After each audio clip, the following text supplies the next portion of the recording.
سلام و شب خوش. من انصاف علی هدایت هستم و با دیالوگی دیگر در خدمت شما خواهم بود. برنامه امشب یک تغییر اساسی کرده و به دو قسمت تقسیم خواهد شد. قسمت کوتاهی در اول خواهیم داشت به زبان انگلیسی با یک پروفسور از آمریکا، دانشگاه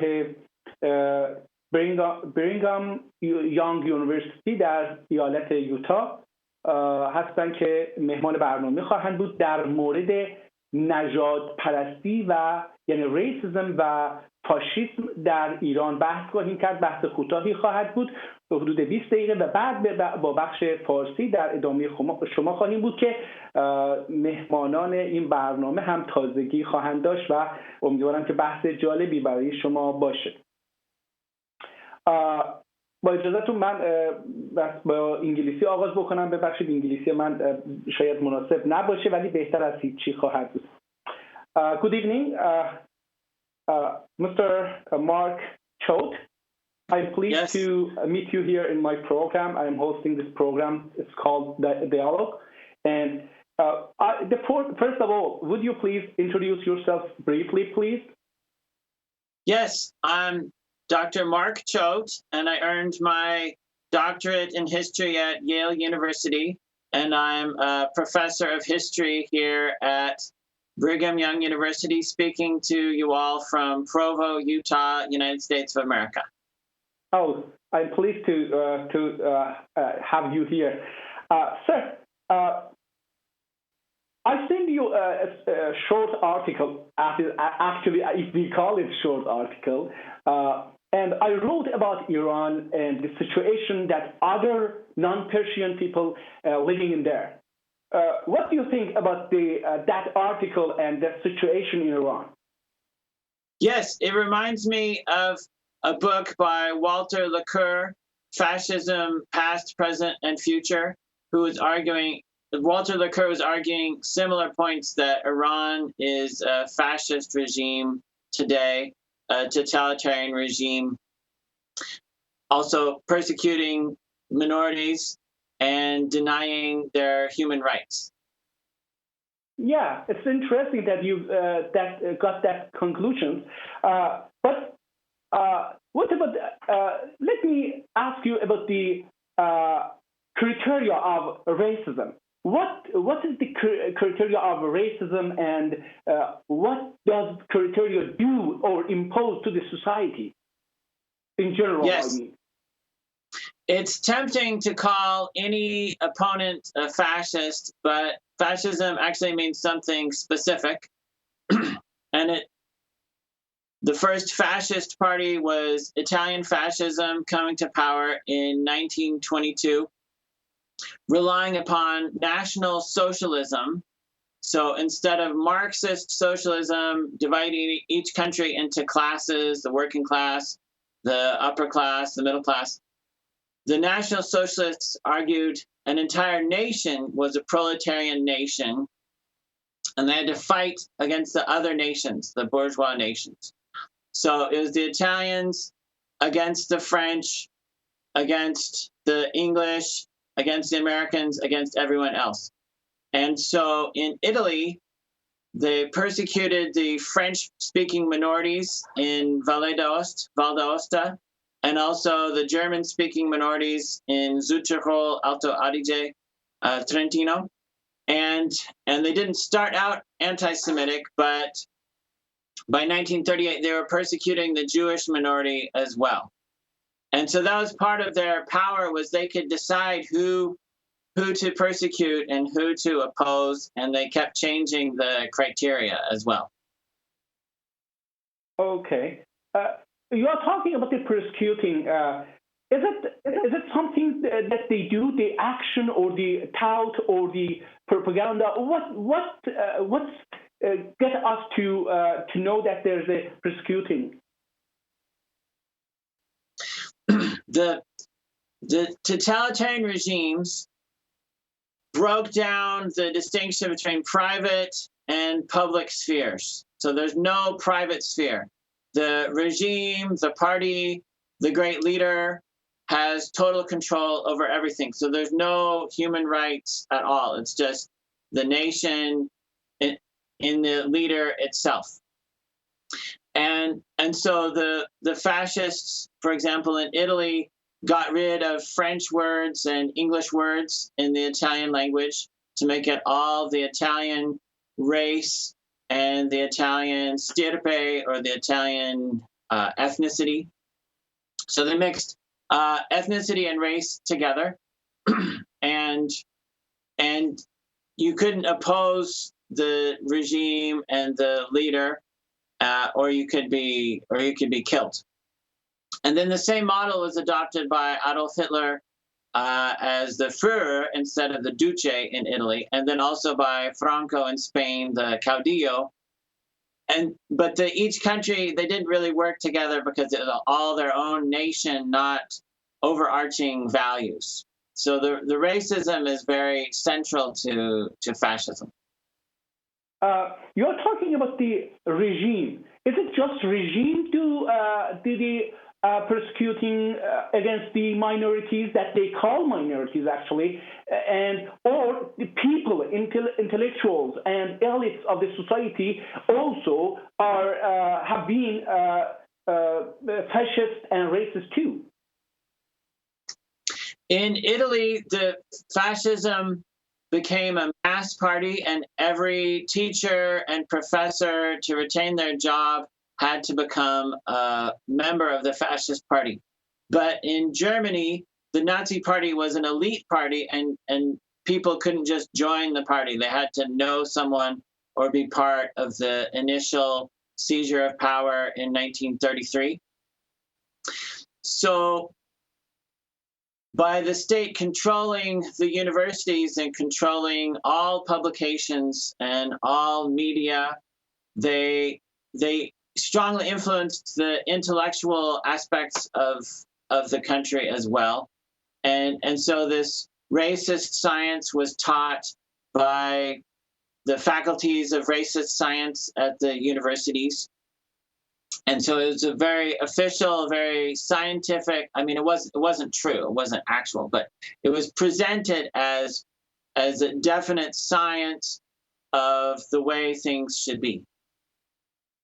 I'm calling here some statistic that the Ahmadinejad presidency, there was 8 years he was a president. One of his ministers, Haji Babai, the Ministry of Schooling System, said 70% of students in the schooling system are not Persian. Their language is not Persian language, Farsi.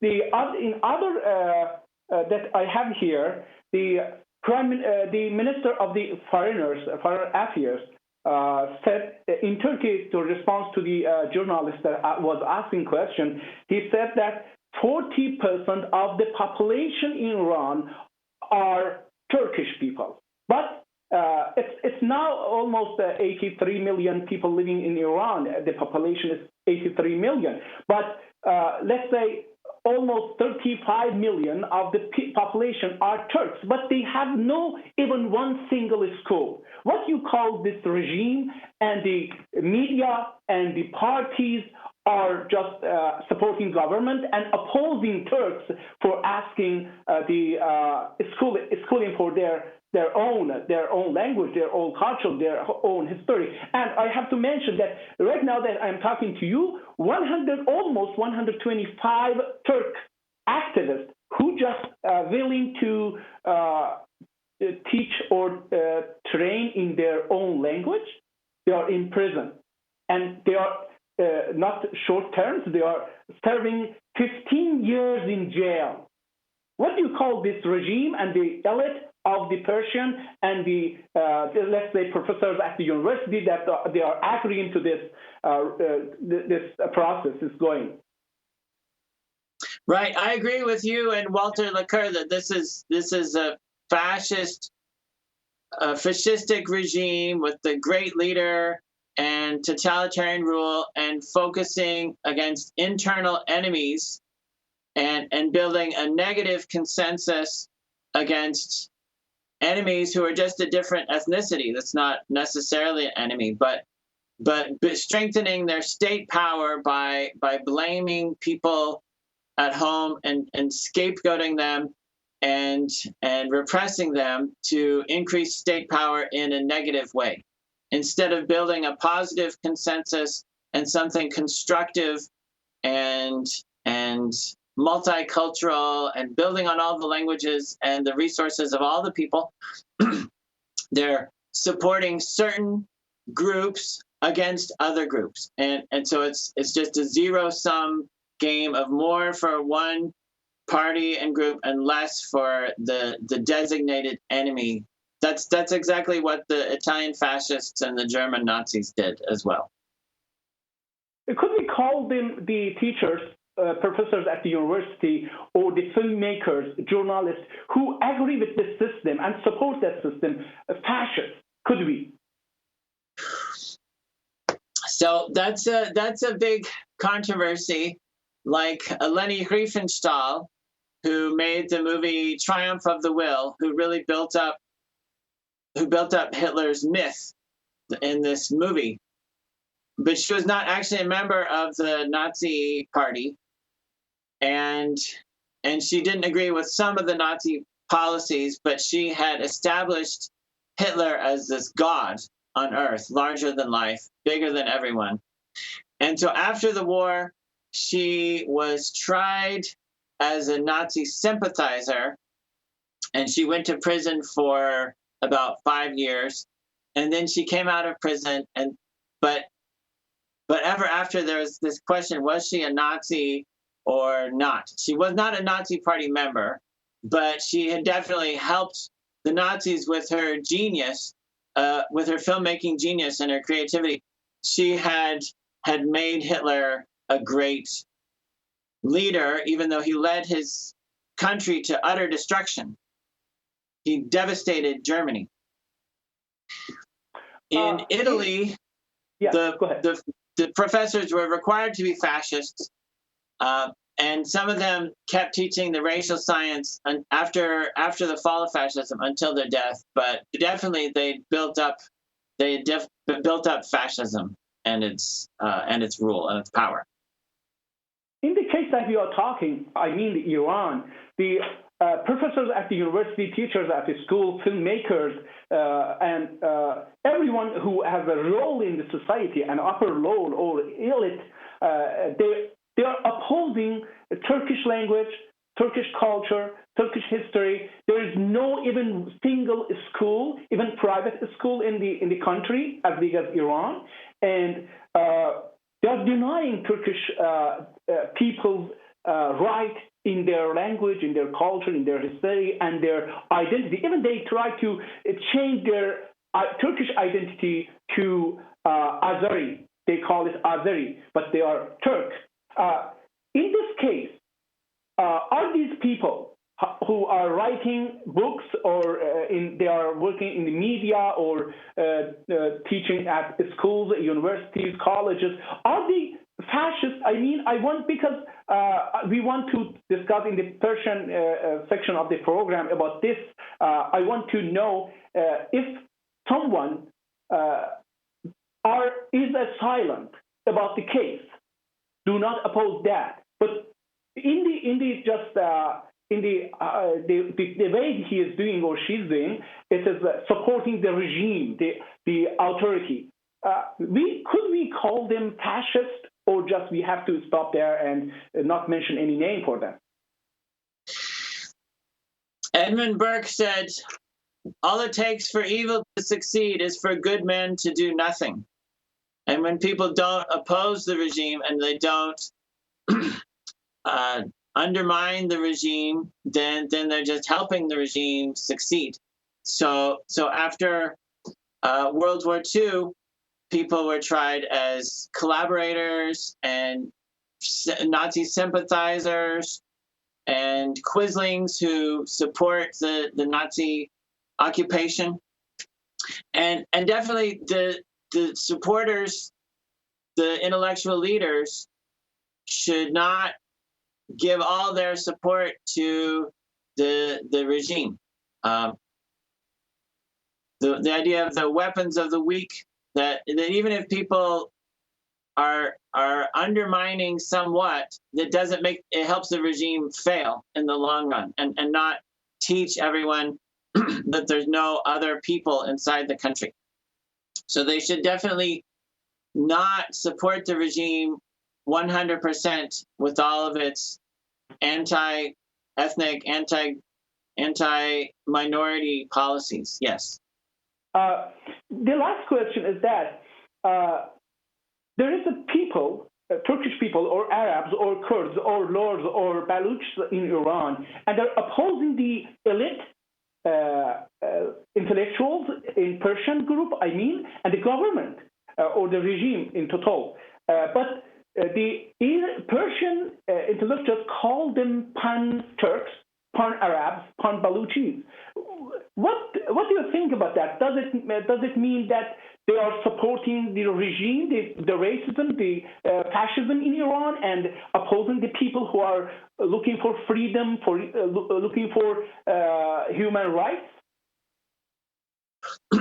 I think the regime tries to blame enemies and label enemies and say they're not actually in Iran, they're elsewhere. So they're pan-Arabs instead of the Arabs who've lived in Iran for hundreds and hundreds of years. And I think the regime is trying to undermine the people, saying they're not really people at all. They're just the other, they're aliens, they're not from here. But it's a dangerous course of action, and that's the same thinking that led to the Holocaust in Nazi Germany, where they just decided to kill an entire minority people within their country, and use that to strengthen the state, to show the state can do whatever it wants. The state can label any enemy and persecute anyone, and so it's a dangerous, evil policy playing with fire to label an interior group as the alien. So they said the same thing about the Jews, that they were part of an international Jewish conspiracy. People have also labeled the Catholics that way, that they're loyal to the Pope in Rome, that they're not actually living locally, that they're aliens from abroad. And every time it leads to disastrous outcomes for the persecuted minority, but also for the state itself, that is relying upon brute force instead of building consensus and some positive growth. Okay. Mr. Mike, thank you for being in my program and show. Hopefully see you in next week's income. Have a good day and thank you. Weekend. Thank you. Best wishes. Goodbye. Okay. دوستان عزیز، یک فاصله کوتاه داریم. بعد یک فاصله کوتاه با میهمانان دیگری که به بخش فارسی خواهد بود در خدمت شما خواهیم.